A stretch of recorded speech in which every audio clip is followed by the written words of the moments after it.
I'm so excited because today I'm meeting somebody who I follow quite frequently, and I get to know about everything in Staffordshire area through Sophia from Staffordshire. So welcome. Hello. Thank you for having me. Thank you. I've been excited to meet you. Me too, me too. So tell me about where it started, a little bit of background.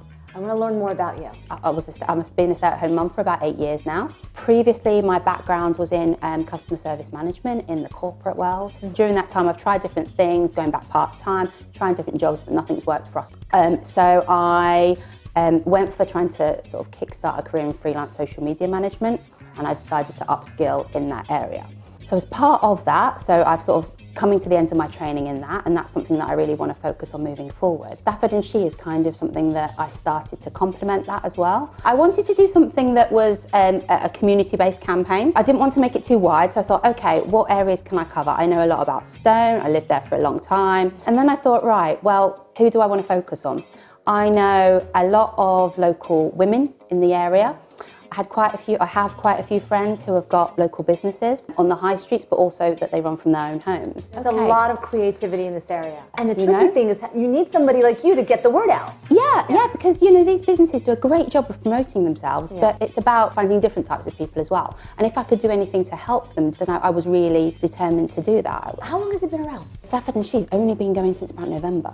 So yeah, you're getting a really strong following. Yeah, I've had a really good reaction from the local community. Lots of people who because I've just sort of put myself out there and approached local businesses and gone on and spoke to a load of people. Yeah, it's really good. I think there's such an inspiring community of women in this area, and I'm all for women supporting women and building up that community. And I kind of wanted to create an environment where people could do that. So I wanted to showcase inspiring stories and try and give some of that inspiration back to the community as well. And how can people follow you? I'm running the campaign on Twitter, Instagram, Facebook. My handle's @Staffordshire. Search for that handle and I'll come up on those channels. What is one thing that you hope that people will take away when they're following your stories and your posts?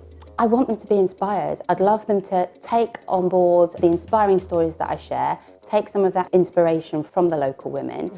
And also not just from the local women, but also I try and post lots of inspirational messages and put a bit of what's out there in the community as well. So take all that information on board and try and be inspired to do some of that with their own lives, You're doing a great job. Thank you. So follow her on Staffordshire, and thank you again. Thank you for having me.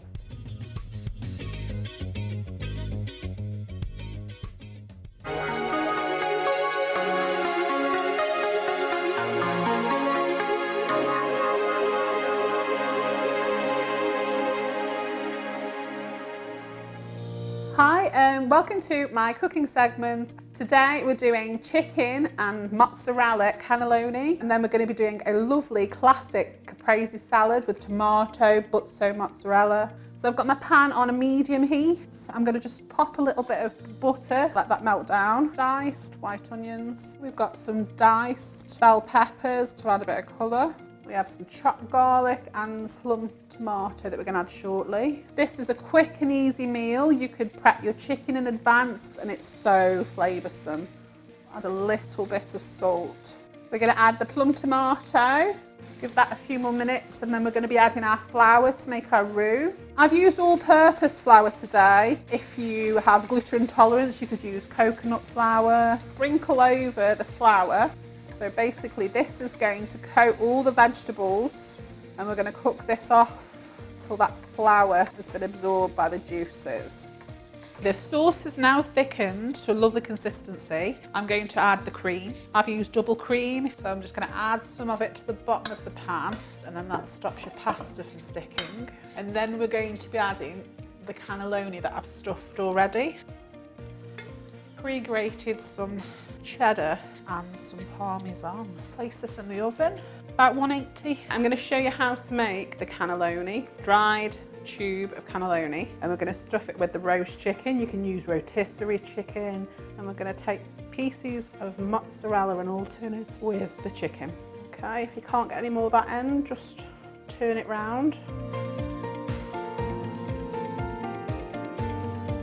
There we go, stuffed mozzarella and chicken cannelloni. I'm going to show you now how to make a classic caprese salad. We're going to start off with our tomatoes. Just going to slice.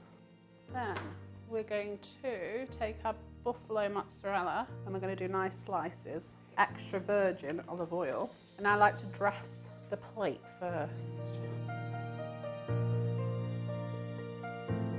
We're going to add a selection of tomatoes. Some I've cut in half sideways. Some basil. And it's best to tear basil.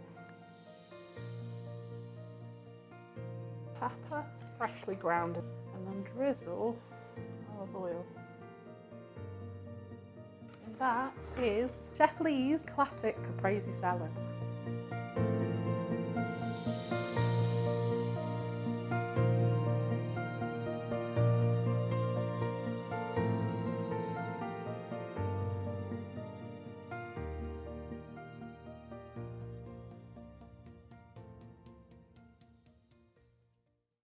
I'm so excited to be sitting here with Zoe Cooper, who's doing an amazing 3-peak challenge for Mind, which is a charitable organization I'm becoming more familiar with. First, let's start off, Zoe. Tell me a little bit about what is this 3-peak challenge? So the 3-peak challenge is that within 24 hours you have to start at Ben Nevis, up and down and then drive to Scarfell Pike in the Lake District, up to the top of there and back down, then drive to North Wales and get up and back down to Snowdon, all within 24 hours. And are they all equally the same height of a peak? We start with the most difficult. Ben Nevis, 1,300 metres. I think Scarfell Pike's about 1,000. Finally Snowdon, I think, is about 1,200. So let me ask you a question. Have you ever climbed any of these in the past? Last weekend, I gosh. went to visit Snowdon, got almost to the top of there. Fog and wind meant we couldn't quite get to the summit. Outrageous and amazing. Are other people going to be walking with you? There's 4 of us in the team altogether, but there's also 11 hours of driving involved. This is amazing. How much are you looking to fundraise? At the moment, the target is £1,500. I really want to just reach out to as many people as I can. Tell us about what Mind does. Mind is a charity that helps people with mental health problems. Their target is if you're facing problems, there's somewhere you can turn. Pick up the phone to contact them. They also have networking groups, you can get help that way. And they've also started to do quite a lot of training in businesses and things. Employers are more aware of mental health issues. That's so important. And I know that for you, you have a personal story that you're looking to help and work with others. When you see somebody who is struggling, how can somebody support them? I think it's just having people there, people knowing that it's okay to feel like things are bad, and just having people around to support you, whether it's family, friends, whether it's even a stranger that can just listen, or to just even be there and do nothing. When is the 3-peak challenge going to be? So we're doing that on June the 8th. Okay. We start at probably about 4 o'clock. So we'll go through the night till hopefully we'll get to the bottom of Snowdon Sunday afternoon by 4 o'clock. And if you know anyone who can benefit from a conversation with someone at Mind, please encourage them to call, or maybe call yourself and find out how you can support them. Thank you again for all of your time. Thanks, Cam.